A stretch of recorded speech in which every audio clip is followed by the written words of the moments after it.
ونشهد أن لا إله إلا الله وحده لا شريك له، ونشهد أن محمدًا عبده ورسوله الذي أرسل إلى الناس كافة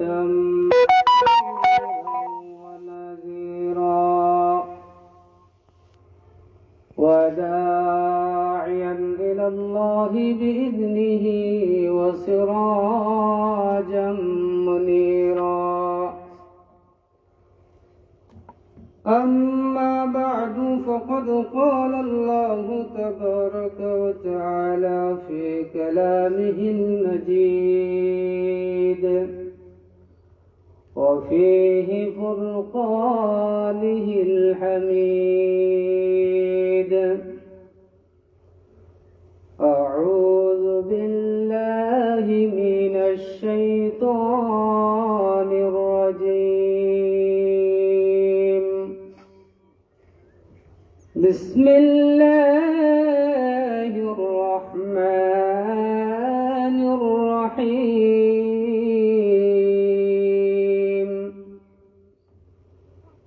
فمن كان يرجو لقاء ربه فليعمل عملا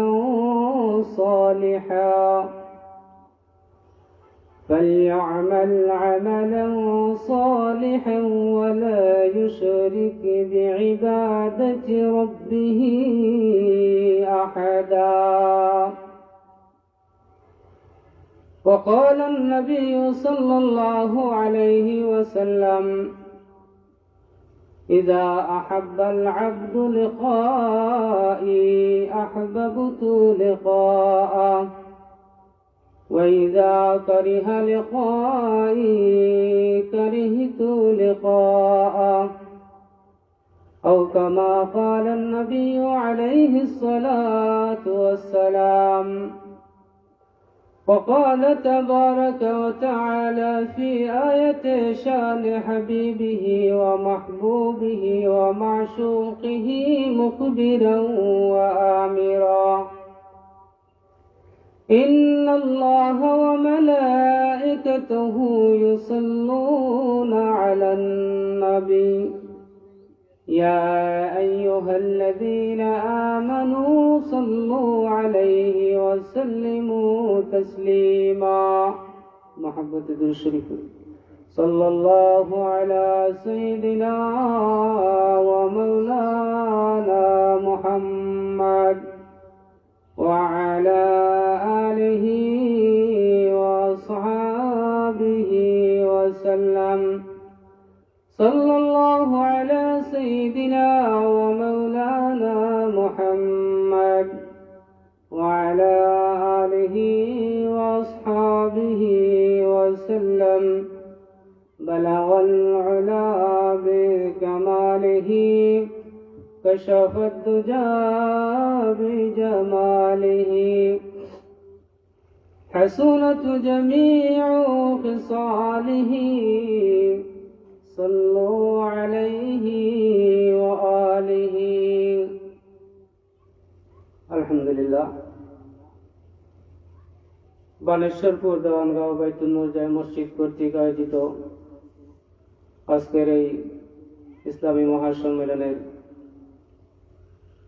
প্রথম অধিবেশনের সম্মানিত সভাপতি সাহেব, উপস্থিত আমার তাওহীদি জনতা, পর্দার অন্তরালে অবস্থানরত আমার অত্যন্ত শ্রদ্ধা মা ও বোনেরা, আমার মাইকের আওয়াজ যতদূর পর্যন্ত গিয়া পৌঁছেছে, সম্মানিত মুসলমান ভাই ও বোনেরা, আমি আপনাদের সামনে ছোট্ট একখানা আয়াতে কারিমা তিলাওয়াত করেছি। সূরাতুল কাহফের সর্বশেষ আয়াত।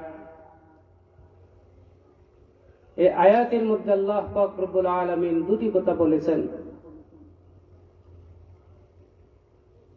আল্লাহ পাক রব্বুল আলামিন বলতেছেন, ফামান কানা ইয়ারজু লিকা রাব্বিহি ফালইআমাল আমালান সালিহা। যে হে আমার বান্দা বান্দিরা, তোমরা যদি আমি আল্লাহ পাক রব্বুল আলামিনের সাক্ষাৎ লাভের আশা রাখো, আমার সাথে যদি সাক্ষাৎ লাভ করতে চাও, আমার সাথে যদি দেখা করতে চাও, তাহলে দুটা শর্ত পালন করে আসতে হবে। একটা হচ্ছে গা আমলে সালেহা, অর্থাৎ নেক আমল করে আসতে হবে। আর দ্বিতীয় নম্বর হচ্ছে ওয়ালা ইউশরিক বিইবাদাতি রাব্বিহি আহাদা। আমল যে করবে, আমলের বেলায় আমি আল্লাহ পাক রব্বুল আলামিনের সাথে কাউকে অংশীদার বানানো যাবে না। আমল করার বেলায়, আমলের বেলায় আমার সাথে অন্য কাউকে সমকক্ষ করা যাবে না। আমার মতো গুণ আছে, আমার মতো ক্ষমতা আছে, এইভাবে কাউকে আমার সমমান করা যাবে না। এইভাবে যদি তোমরা শিরিক মুক্ত নেক আমল করে যদি আসতে পারো, তাহলে আল্লাহ পাক রব্বুল আলামিন ওয়াদা দিয়েছেন, কাল ময়দানে মাশর আল্লাহ পাক রব্বুল আলামিন জান্নাতীদের সাথে দেখা করবেন, সাক্ষাৎ করবেন। সুবহানাল্লাহ। এই পরিণাম প্রাথমিক অবস্থায় আয়াতের তরজমা অনুবাদ। হাদিসের মধ্যে হুজুরে পাক সাল্লাল্লাহু আলাইহি ওয়াসাল্লাম ফরমান, ইদা হাব্বাল আবদু লিকাই আহবাবতু লিকাআ। হুজুরে পাক সাল্লাল্লাহু আলাইহি ওয়াসাল্লাম ফরমান, কোন বান্দা যদি আমি আল্লাহ পাক রব্বুল আলামিনের সাথে সাক্ষাৎ করাকে পছন্দ মনে করে, মহব্বত মনে করে, প্রিয় মনে করে, আহবাবতু লিকাআহু, আমি আল্লাহ পাক রব্বুল আলামিন তার সাথে সাক্ষাৎ করাকে, দেখা করাকে প্রিয় মনে করি। ওয়া ইদা কারিহা লিকাই, আর যদি কোনো বান্দা বান্দি যদি আমার সাথে দেখা করাকে অপ্রিয় মনে করে, অপছন্দ করে, কারিহতু লিকাআ, আমি আল্লাহ তার সাথে দেখা করাকে অপ্রিয় মনে করি। যেমন দেখেন, আপনি কি একজন মানুষকে মহব্বত করেন, দীর্ঘদিন ছোটবেলায় একসাথে লেখাপড়া করেছেন, বড় হয়েছেন, এমত অবস্থায় দীর্ঘ চলার পথে দেশ বিদেশে থাকার কারণে একে অন্যের সাথে দীর্ঘদিন দেখা হয় নাই, সাক্ষাৎ হয় নাই। এখন যদি সে আপনাকে বারংবার ফোন করে, বারংবার কথা বলে যে না আমি আপনার সাথে দেখা করতে চাই, আমার দীর্ঘদিন ধরে আপনার সাথে সাক্ষাৎ হয় নাই, তখন আপনিও তার এই মহব্বতকে অগ্রাধিকার দিবেন, এই আশাকে তার আপনি প্রতিফলন ঘটাবেন। কারণ সে বারবার আপনার সাথে সাক্ষাৎ লাভের আশা রাখে, দেখা করতে চায়, তখন আপনি তার কথার মূল্যায়ন করবেন। এখন যদি সে আপনার সাথে দেখা করার ইচ্ছা প্রকাশ করে না, তখন আপনিও তার সাথে দেখা করার ইচ্ছা পোষণ করবেন না, এটা স্বাভাবিক।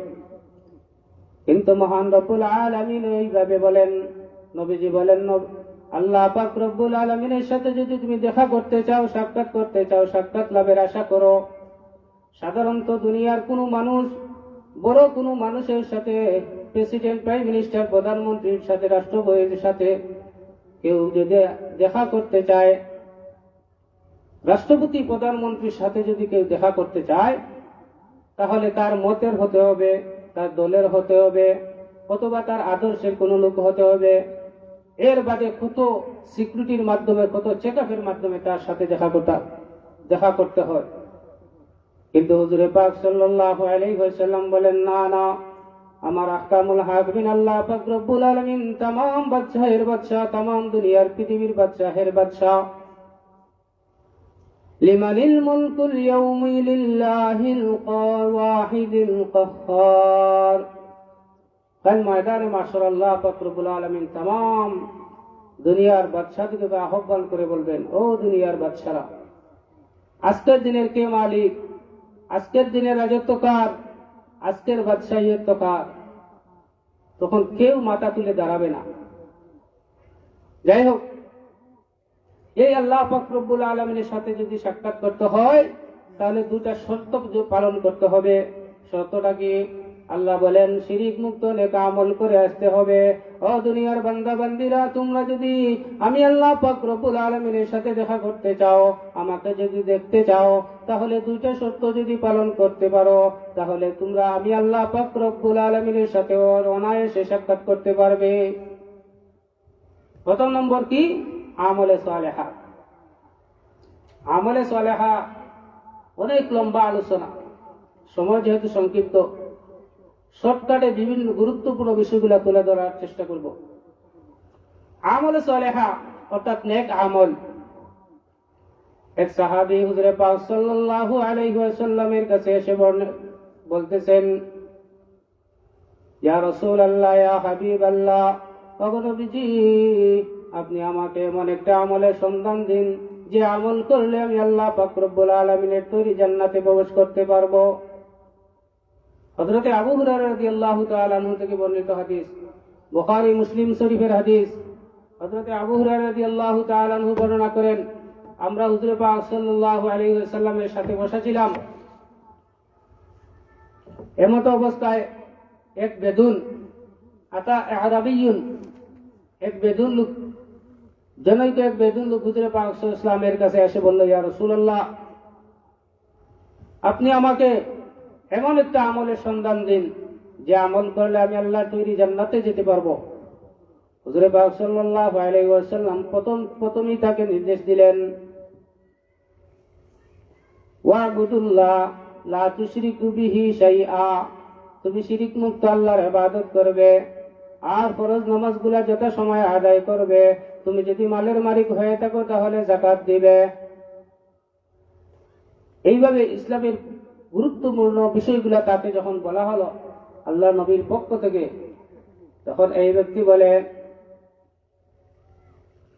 তখন এই বেদুন ব্যক্তি, এরাবি ব্যক্তি বলতেছে, قال لا أزيد ولا أنقص منه, আমি এর থেকে বেশিও করব না, কমও করব না, আমি এর থেকে বেশিও করব না, কমও করব না। তখন নবীজি সাল্লাল্লাহু আলাইহি ওয়াসাল্লাম সাহাবায়ে কেরামদেরকে বলতেছেন, ও আমার সাহাবীরা, তোমরা যদি কোনো জান্নাতি ব্যক্তিকে দেখতে চাও তাহলে ওই দিকে তাকাও। এই হাদিসের ব্যাখ্যায় মুহাদ্দিসিনে কেরাম বলেন, হুজুর পাক সাল্লাল্লাহু আলাইহি ওয়াসাল্লামের কাছে যখন এই ব্যক্তি এসে প্রশ্ন করলো, তখন হুজুর পাক সাল্লাল্লাহু আলাইহি ওয়াসাল্লাম বুঝতে পেরেছিলেন তার কাছে এই বিষয়গুলো দুর্বল, যার কারণে এই বিষয়গুলো তাকে বলা হলো। হুজুর পাক সাল্লাল্লাহু আলাইহি ওয়াসাল্লাম দেখলেন আর সমস্ত বিষয় সে একবারে 100 পালন করতেছে, যেই দুর্বল বিষয়গুলা তার কাছে আছে ওই দুর্বল বিষয়গুলা সে পালন যাতে করতে পারে এবং পালন করলেই সে জান্নাতে প্রবেশ করবে। এই জন্য সাহাবায়ে কেরামকে বললেন, ও আমার সাহাবীরা, তোমরা যদি জান্নাতি মানুষ দেখতে চাও তাহলে ওই ব্যক্তিকে দেখে নাও।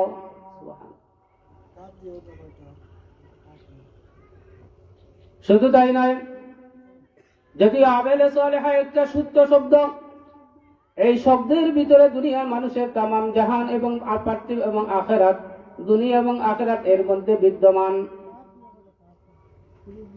আমল বলতে বোঝায় কাজকে, নেক আমল, বদ আমল। যেহেতু আল্লাহ পাক রব্বুল আলামিন এখানে আমলে সালেহার কথা উল্লেখ করেছেন, কাজ দেখেন, নেক কাজ করলে এটা নেক আমল, বদ কাজ করলে এটা বদ আমল, কিন্তু কাজ হচ্ছে দুই প্রকার। নেক কাজ করলে আপনি জান্নাতে যাবেন, বদ কাজ করলে আপনি জাহান্নামে যাবেন। কিন্তু এখানে যেহেতু আল্লাহ সুবহানাহু ওয়া তাআলা আমলে সালেহা শব্দ উল্লেখ করেছেন, বিদায় এখানে বদ কাজ দুর্বৃত হয়ে গেছে, বদ কাজ আর এখানে চলে আসবে না। এখন আমলে সালেহা কাকে বলে, নেক আমল কাকে বলে? হযরত পাক সাল্লাল্লাহু আলাইহি ওয়াসাল্লাম তার সমস্ত উম্মতদেরকে জাহান্নাম থেকে বাঁচাইতে 23 বছরের নবুয়তের জিন্দেগি শুধু উম্মতদিগকে চিন্তা করেছেন কেমনে জাহান্নামের আগুন থেকে বাঁচানো যায়। হযরত পাক সাল্লাল্লাহু আলাইহি ওয়াসাল্লাম এত পরিমাণ লম্বা পরিমাণ ইবাদত বন্দেগী করতেন, হাদিস শরীফের মধ্যে পাওয়া যায়। সাহাবায়ে কেরাম বলতেছেন, قد غفر الله لك ما تقدم من ذنبك وما تأخر يا رسول الله يا حبيب الله وقال النبي, আপনাকে আল্লাহ পাক রব্বুল আলামিন আপনার সামনের পিছনের সমস্ত গুনাহ ক্ষমা করা সত্ত্বেও আপনি কেন এত লম্বা ইবাদত বন্দেগী করেন? হুজুর পাক সাল্লাল্লাহু আলাইহি ওয়াসাল্লাম সাহাবায়ে কেরামদের প্রশ্নের জবাবে বলেন, আফালা কুনা আবদান শাকুরা, ও আমার সাহাবীরা, আমার উপর যে আল্লাহ পাক রব্বুল আলামিন এত রহম করেছেন, এত দয়া করেছেন, এত বড় রহম করেছেন, ইহসান করেছেন, কাউকে আল্লাহ পাক রব্বুল আলামিন তার সামনের পিছনের গুনাহ ক্ষমা করে দেন নাই। আমি বিশ্ব নবী রাহমাতুল লিল আলামিনের জন্য আল্লাহ পাক রব্বুল আলামিন যে ইহসান করেছেন, এই ইহসানের জন্য আমি কি আল্লাহ পাক রব্বুল আলামিনের শুকরিয়া আদায় করব না? তোমরা কি চাও না আমি আল্লাহ পাক রব্বুল আলামিনের শুকরগুজার বান্দা হই?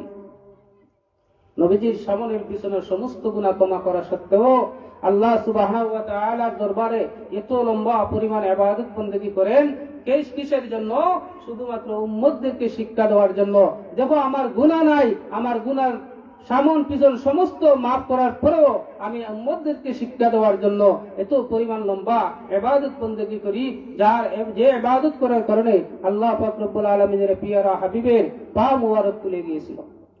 তাহলে বুঝেন কি পরিমাণ লম্বা ইবাদত বন্দেগী করতেছে। আপনি কিভাবে ইবাদত বন্দেগী করবেন? আপনি কিসের ইবাদত বন্দেগী করবেন, কেন করবেন? আল্লাহ পাক রব্বুল আলামিন কোরআনের এক আয়াতে বলেন, ওয়ামা খালাকতুল জিন্না ওয়াল ইনসা ইল্লা লিয়াবুদুন। আমি আল্লাহ তোমাদেরকে বানাইছি আমার ইবাদত বন্দেগী করার জন্য। আল্লাহ আমাদেরকে বানাইছেন ইবাদত বন্দেগী করার জন্য। মানুষ দানব, মানুষ জিন, এই দুই জাতিকে আল্লাহর ইবাদতের জন্য বানাইছেন। এখানে একটা প্রশ্ন জাগতে পারে যে আল্লাহ তাআলা আমাদেরকে তার ইবাদত গোলামি দাসত্ব করার জন্য বানাইছেন, তাহলে এখানে উদ্দেশ্যটা কি? আমরা যে ইবাদত বন্দেগী করি, আমরা যে আল্লাহর গোলামি করি, দাসত্ব করি, এখানে আমাদের ফায়দা না আল্লাহ পাকের ফায়দা? আমাদের ফায়দা। তবে তরজমার দিকে তাকাইলে বোঝা যায় এখানে আল্লাহর উদ্দেশ্য কি। বলে না, আল্লাহর কোন উদ্দেশ্য নাই, অন্য আয়াত দ্বারা এটা আরো হয়তো হয়ে যায়। আল্লাহ বলেন, ফাইযা কুদিয়াতিস সালাতু ফান্তাশিরু ফিল আরদ। আল্লাহ বলেন, ও বান্দা, তোমরা যখন নামাজ শেষ করে ফেলো তখন তোমরা জমিনে খেত তালাশ করো। তোমরা যদি তোমাদের রিজিককে তালাশ করো, ব্যবসায়ী হও ব্যবসা করো, তোমরা যদি কৃষি কাজ করো কৃষক হও কৃষি কাজ করো, তোমরা যদি পাইলট হও প্লেন চালাও, তোমরা যদি ট্রেনের ড্রাইভার হও ট্রেন চালাও। অর্থাৎ তোমরা দুনিয়ার মধ্যে তোমাদের যা কাজকর্ম আছে ওই সমস্ত কাজকর্ম নামাজ শেষ করে তোমরা কাজকর্মের মধ্যে যাও। আল্লাহ পাক রব্বুল আলামিনের ইবাদত কিভাবে করবে? আমলে সালেহা, নেক আমল, ভালো আমল আপনি কিভাবে করবেন আল্লাহ শিখিয়ে দিয়েছেন। হাদিসে জিব্রাইল, অনেক লম্বা হাদিস, এটা যারা উলামায়ে কেরাম আছেন জানেন। একটা হাদিস আছে, এই হাদিসটার নাম হচ্ছে হাদিসে জিব্রিল। এই হাদিসের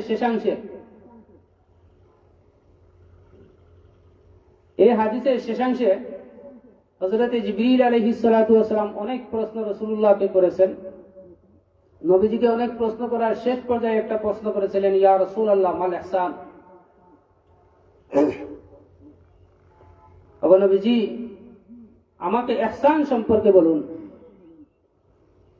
হুজুর পাক সাল্লাল্লাহু আলাইহি ওয়াসাল্লাম বলতেন, ক্বালা মাল ইহসান أن تعبد الله كأنك تراه فإن لم تكن تراه فإنه يراك. سبحان الله. হুজুর পাক সাল্লাল্লাহু আলাইহি ওয়াসাল্লাম বলেন, ও জিবরিল, ইহসান হচ্ছে এমন একটা বিষয়, এমন একটা ইবাদত, যে ইবাদত তুমি যখন ইবাদত করবে তখন তোমার অন্তরের মধ্যে একতা বিশ্বাস রাখবে, একতা তোমার উপলব্ধি রাখবে, ইয়াকিন রাখবে যা তুমি আল্লাহ পাক রব্বুল আলামিনকে দেখতেছো। তুমি যখন নামাজে দাঁড়াও, যখন তুমি যদি তোমার অন্তরের মধ্যে যদি একতা পোষণ করো যে আল্লাহ আমাকে দেখতেছেন, তাহলে তোমার ইবাদতটা হবে খুশু খুশু সহিত, ধীরে স্থিরে নম্রভাবে, যেভাবে আল্লাহ পাক রব্বুল আলামিন চাইছেন ওইভাবে তোমার ইবাদতটা হবে। আর যদি তোমার এই কর্মচক্ষু দ্বারা যদি আল্লাহকে দেখতে না পাও, তাহলে তুমি বিশ্বাস রাখবে যে আল্লাহ তোমাকে দেখতেছেন। এইভাবে যদি তুমি ইবাদত বন্দেগী করতে পারো, তাহলে শয়তান তোমাকে ওয়াসওয়াসা দিতে পারবে না। আমরা যখন নামাজে দাঁড়াই তখন আমাদের কত কুমন্ত্রণা শয়তান দেয়, দেখি দেয় না? অনেকে বলে, হুজুর, ব্যবসায়ী যদি থাকে তখন সে বলে, আমি যখন রুকুতে যাই সিজদা যাই তখন শয়তান আমাকে ধোঁকা দিয়ে আমার কেশ হিসাব শুরু করে দেয়। এইভাবে অনেক মানুষ কুমন্ত্রণার শিকার হয়ে নামাজে যখন দাঁড়ায় তখন তার দুনিয়ায় সমস্ত কুমন্ত্রণা এসে যায়। কিন্তু আসবে না, কুমন্ত্রণা আপনার আসবে না। সাধারণত দুনিয়ার কোনো মানুষ, কোনো শ্রমিক যদি তার মালিকের কাজ করে, হঠাৎ যদি তার মালিক এসে যায়, কোম্পানিতে এসে যায়, তার কর্মস্থলে যদি এসে যায়, তাহলে শ্রমিকরা এই কাজটাকে এত সুন্দরভাবে সাবলীল ভাবে করে, কারণ যাতে সে তার মালিক তার উপর সন্তুষ্ট হয়ে যায়।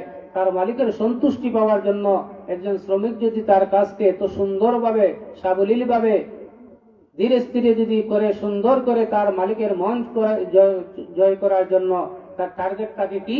তার সামনে প্রমোশন হওয়া, তার চাকরির যে বেতনটা আছে, তার যে স্যালারিটা আছে, স্যালারিটা বেড়ে যাওয়া, তার মালিককে খুশি করার জন্য।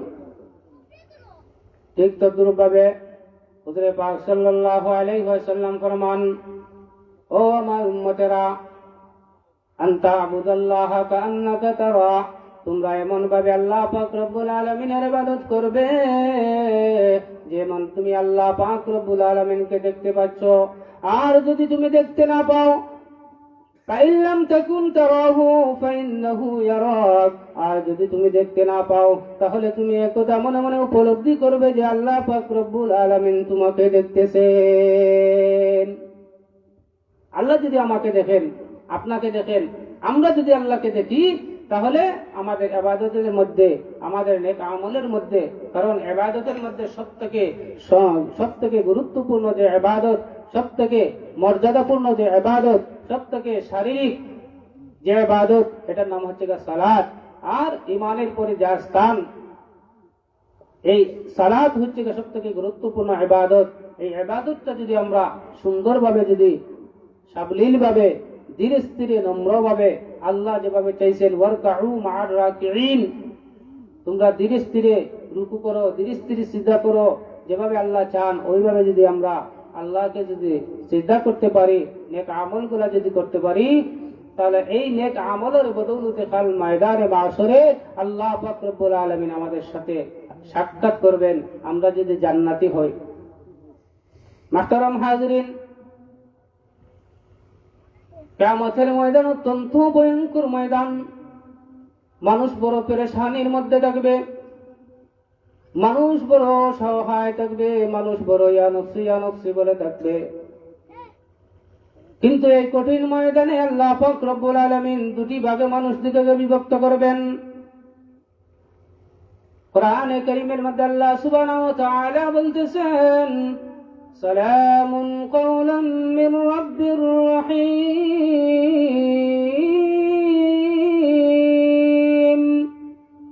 ওয়ামতাজুল ইয়াওমা আইয়ুহাল মুজরিমুন।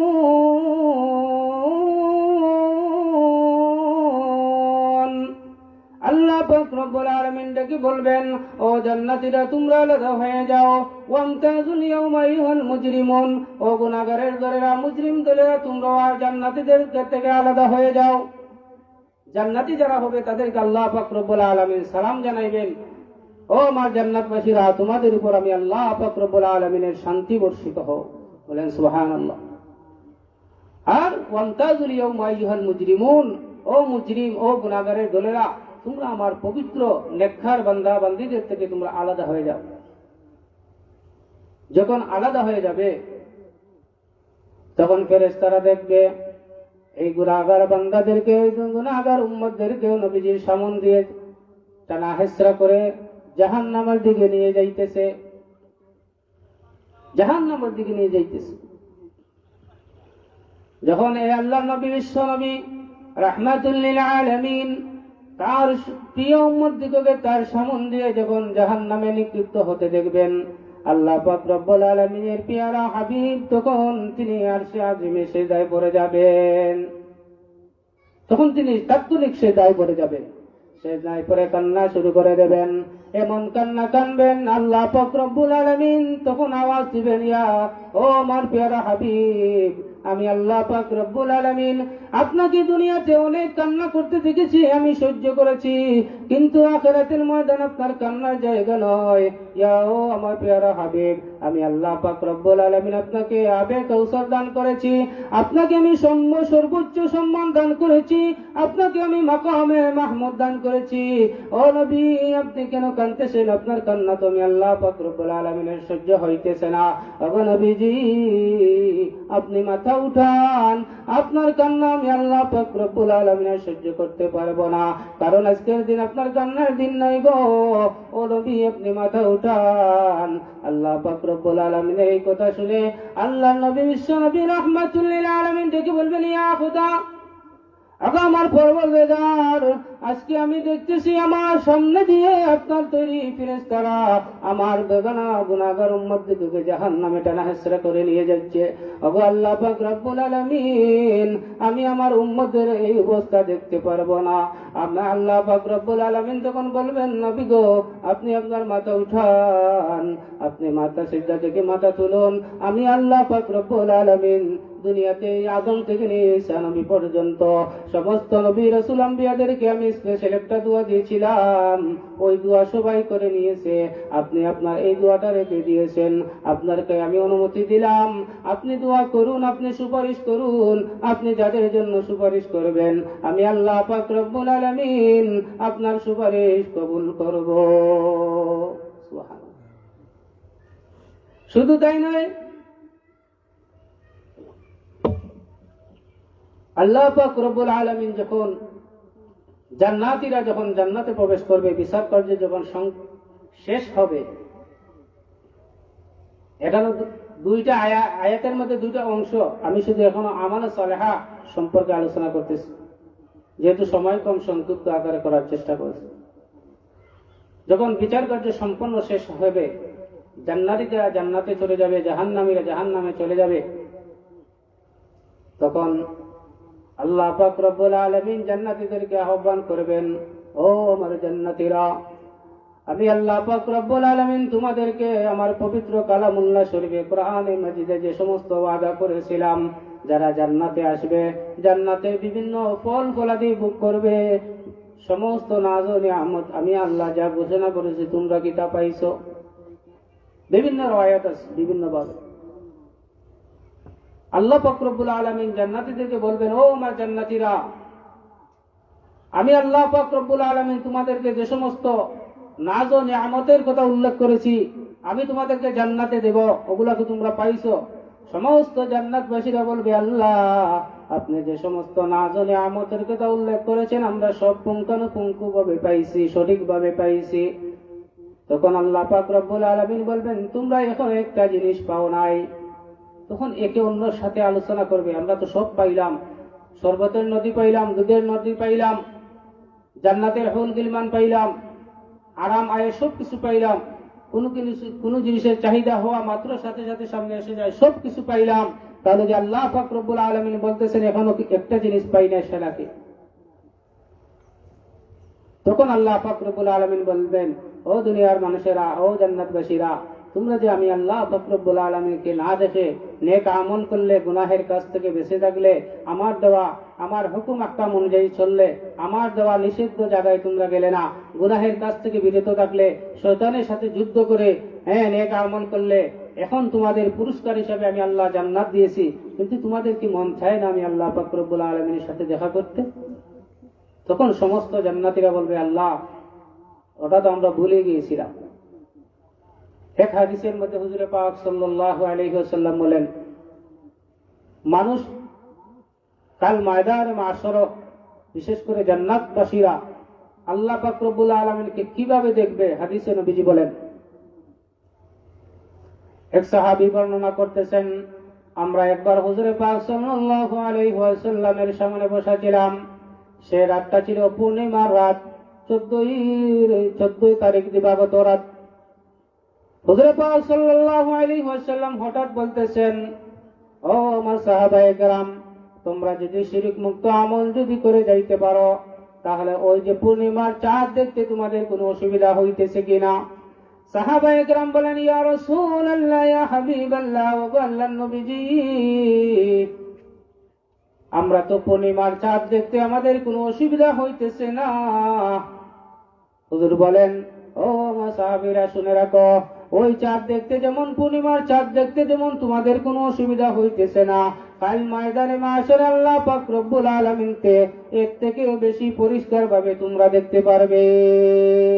সুবহানাল্লাহ। এই জন্য আল্লাহ পাক রব্বুল আলামিন ফরমান, ফামান কানা ইয়ারজু লিকা রাব্বিহি ফালইআমাল আমালান সালিহা ওয়া লা ইউশরিক বিইবাদাতি রাব্বিহি আহাদা। আবু মুহাম্মদ রাসূলুল্লাহ সাল্লাল্লাহু আলাইহি ওয়াসাল্লাম, আপনার উম্মতদেরকে জানিয়ে দিন, আমার বান্দাবান্দীদেরকে জানিয়ে দিন, তারা যদি আমি আল্লাহ পাক রব্বুল আলামিনের সাথে সাক্ষাৎ লাভের যদি আশা রাখে, তাহলে তারা যেন শিরক মুক্ত নেক আমল করে আসে।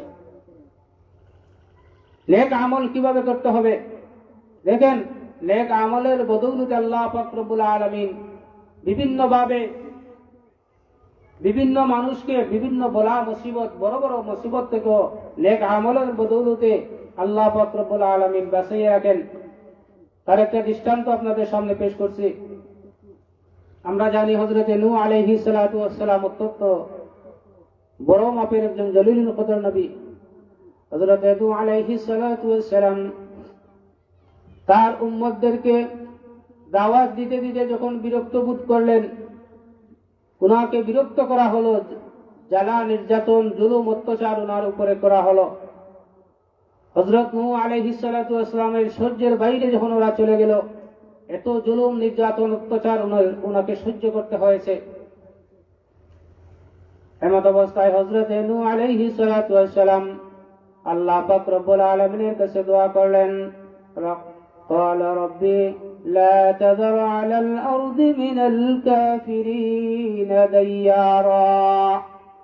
হযরত নূহ আলাইহিস সালাতু ওয়াস সালাম আল্লাহ পাক রব্বুল আলামিনের কাছে দোয়া করলেন, আল্লাহ, এই যে জালিম মহল আমার উপর যে সমস্ত জুলুম অত্যাচার, আমাকে যে সমস্ত জ্বালা যন্ত্রণা কষ্ট দিচ্ছে, আয় আল্লাহ পাক রব্বুল আলামিন, আমি ওই সমস্ত কাফিরদের জন্য আপনার কাছে বদদোয়া করতেছি। নবীদের দোয়া হোক বদদোয়া হোক সরাসরি আল্লাহ পাক রব্বুল আলামিনের কাছে কবুল হয়ে যায়। হযরত নূহ আলাইহিস সালাতু ওয়াস সালাম আল্লাহ পাক রব্বুল আলামিনের কাছে বলতেছেন, রাব্বি লা তাযার আলাল আরদি মিনাল কাফিরিন দাইয়ারা। আল্লাহ পাক রব্বুল আলামিন, তুমি এমন একটা গজব দান করো যে গজবের কারণে কাফিরদের একটা প্রাণীও যাতে এই পৃথিবীর জমিনে বাঁচতে না পারে। আল্লাহ এমন গজব দাও যে গজবের কারণে ওরা যেন ধ্বংস হয়ে যায়।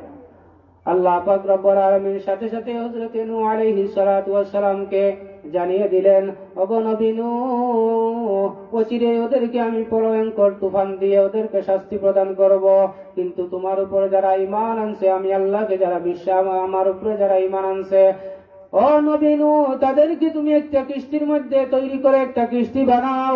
ওই কিস্তির মধ্যে তোমার মুমিন মুসলমান যে সমস্ত উম্মতেরা আছে ওদেরকে কিস্তির মধ্যে উঠায় নাও এবং ওখান থেকে অনেক দূরে চলে যাও।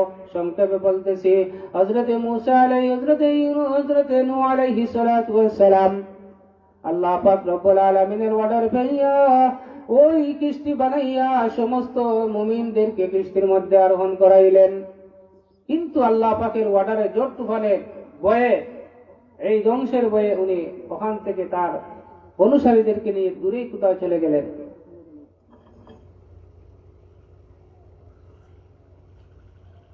মুহতারাম হাজিরিন, হযরত নূহ আলাইহিস সালাতু ওয়াস সালাম যখন চলে গেলেন,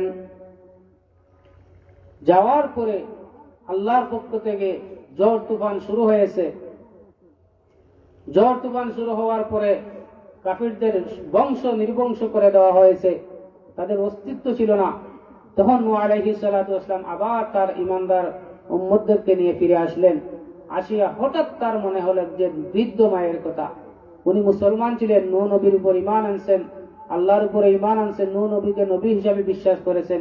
ওই বৃদ্ধ মহিলার কথা তার মনে স্মরণ থেকে চলে গিয়েছে। হযরত নূহ আলাইহিস সালাতু ওয়াস সালাম হঠাৎ যখন ওই বৃদ্ধ মহিলার কথা তার মনে পড়লো, সাথে সাথে ওই মহিলার খোঁজ নেওয়ার জন্য তিনি তার কুটির ঘরে চলে গেলেন। যে জায়গায় মহিলা বসবাস করতেন ওখানে চলে গেলেন। গিয়া দেখলেন ওই মহিলা আল্লাহ আল্লাহ জিকির জপতেছে, আল্লাহর নাম জপতেছে। হযরত নূহ আলাইহিস সালাতু ওয়াস সালাম আশ্চর্য হয়ে গেলেন, সারা পৃথিবী ধ্বংস হয়ে গেল, এত বড় ভয়ঙ্কর তুফান ঘূর্ণিঝড় আসলো, এত বড় প্লাবন হলো, কিন্তু ওই মহিলা কিভাবে ওখানে আসবে, ওখানে বেঁচে রইল, তার রহস্য তিনি জানতে চাইলেন। ওই মহিলাকে বললেন, ও বৃদ্ধ মা, আপনি কি কিছুই টের পান নাই? এত বড় প্রলয়ঙ্কর ঘূর্ণিঝড় তুফান হয়ে গেল, আপনি কি কিছু টের পান নাই? মহিলা বলতেছে, না, আমি তো কিছু টের পাই নাই। তখন নূহ আলাইহিস সালাতু ওয়াসসালাম আল্লাহ পাক রব্বুল আলামিনের কাছে রহস্য জানতে চাইলেন। ওগো আল্লাহ পাক রব্বুল আলামিন, আপনার এই বান্দি কিভাবে বেঁচে গেল? হযরত নূহ আলাইহিস সালাম বলেন, হযরত নূহ আলাইহিস সালামের প্রশ্নের জবাবে আল্লাহ পাক রব্বুল আলামিন বলেন, ও নবী নূহ, তুমি কি দেখতে পাও না ওই বান্দিকে যদিও তুমি ভুলে গেছো, কিন্তু আমি আল্লাহ পাক রব্বুল আলামিন আমার বান্দিকে ভুলে যাই না। কারণ ওই বান্দি মুহূর্তের মধ্যে একটা সেকেন্ডও বাদ দেই নাই আমি আল্লাহর নাম নিতে। যে আমার নাম নেই, আমি আল্লাহ পাক রব্বুল আলামিনে তাকে স্মরণ করি। এই জন্য আল্লাহ পাক রব্বুল আলামিন কোরআনে কারীমের মধ্যে ফরমান, ফাযকুরুনি আযকুরকুম ওয়াশকুরুনি ওয়ালা তাকফুরুন। ও দুনিয়ার বান্দারা, তোমরা যদি আমি আল্লাহ পাক রব্বুল আলামিনকে স্মরণ করো, তাহলে আমি আল্লাহ পাক রব্বুল আলামিন দুনিয়া নয় আসমানের ফেরেশতাদের সামনে তোমাদেরকে স্মরণ করি, এবং আমি আল্লাহ পাক রব্বুল আলামিন গর্ব করে বলি, ও দুনিয়ার ফেরেশতারা, তোমরা জেনে রাখো, আমি আদম যখন বানাইতে চাইছিলাম তখন তোমরা তো নিষেধ করেছিলে। দেখো আমার বান্দারা আমার গুণকীর্তন করতেছে, আমার বান্দারা আমাকে স্মরণ করতেছে। তখন ফেরেশতাদের সাথে আল্লাহ পাক রব্বুল আলামিন একথা বলে গর্ব করে। আহতারাম হাজিরিন, এই লাগা আমলে সালেহা, আপনি যদি আমল করতে পারেন, নেক আমল করতে পারেন, এই নেক আমলের বদৌলতে আপনি জান্নাতবাসী হবেন। আর জান্নাতবাসী হলে আল্লাহ পাক রব্বুল আলামিনের সাথে আপনার সাক্ষাতের সুযোগ হবে, দেখার করার সুযোগ হবে। শুধু তাই নয়, আল্লাহ পাক রব্বুল আলামিন বলেন, ফামান কানা ইয়ারজু লিকা রাব্বিহি ফালইআমাল আমালান সালিহা। ও দুনিয়ার মানুষেরা রে, তোমরা যদি আমি আল্লাহ পাক রব্বুল আলামিনের সাথে সাক্ষাৎ লাভের পোষণ করো, আমার সাথে দেখা করার ইচ্ছা পোষণ করো, তাহলে আমি আল্লাহ তোমাদেরকে শিরিক মুক্ত নেক আমলের ঘোষণা দিয়েছি। ওই শিরিক মুক্ত যদি নেক আমল করে আসতে পারো, তাহলে আমি আল্লাহ পাক রব্বুল আলামিনের সাথে তো আমিও তোমাদের সাথে সাক্ষাৎ করব। আহতারাম হাজিরিন, এই জন্য আল্লাহ পাক রব্বুল আলামিন মানুষ থেকে, আমরা অনেক সময় বলি যে তু পাপ করে, তো গুনাহ করে, আল্লাহ তাড়াতাড়ি তাকে কেন ধরেন না? এটা আল্লাহর ধরার আল্লাহর কাজ নয়। একজন বাচ্চা, একটা সন্তান যখন 5-7 বছর 6 বছরের সন্তান যখন বাবার সাথে যখন বেয়াদবি করে,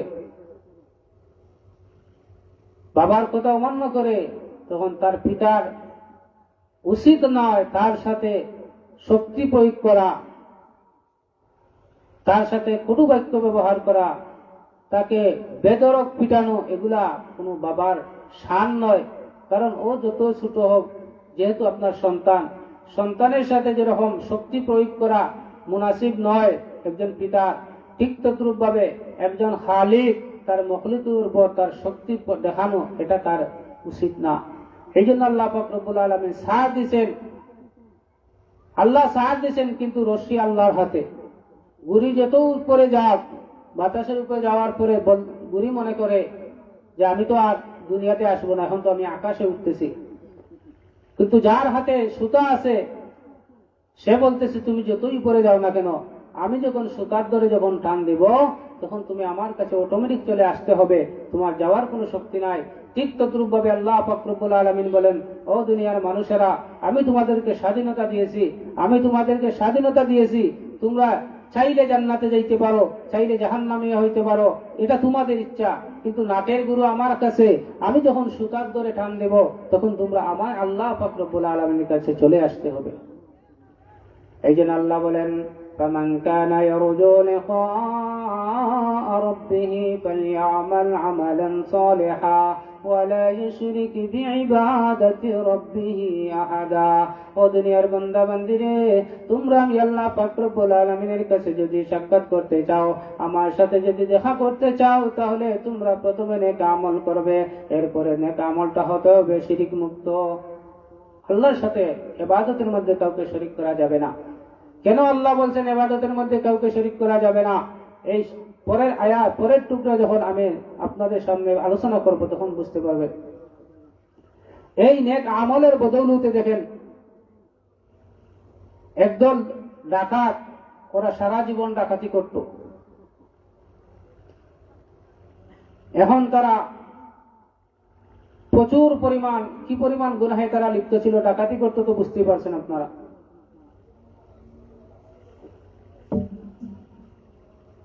হঠাৎ তারা একটা শহরের মধ্যে চলে গেল। শহরের মধ্যে যদি ডাকাতি করা যায় তাহলে বড় অঙ্কের মালামাল পাওয়া যাবে, সামানা পাওয়া যাবে। এমত অবস্থায় তারা একটা শহরের মধ্যে গিয়া তারা নিশানা গাড়ল এবং শহরে যাইয়া তারা একটা মিথ্যার আশ্রয় নিল। কি মিথ্যার আশ্রয়? এক তো হচ্ছে তারা বড় একটা ডাকাত দল, তাদের নেশা পেশা হচ্ছে ডাকাতি করা, মানুষের মালামাল অন্যায়ভাবে বুক করা। এখন তারা মনে মনে চিন্তা করলো যে আমরা যে শহরে যাব, আমরা যেহেতু ডাকাত, কেউ না কেউ তো আমাদেরকে চিনতে পারে। তাহলে ডাকাতের সর্দার বললো তাহলে আমরা এক কাজ করি। বলে কি কাজ? বলে আমরা সবাই দরবেশের বান করি, আমরা সবাই দরবেশের বেশ ধরে নেই, আমরা সবাই লম্বা জুব্বা পরি। আর মাহতারাম হাজরিন,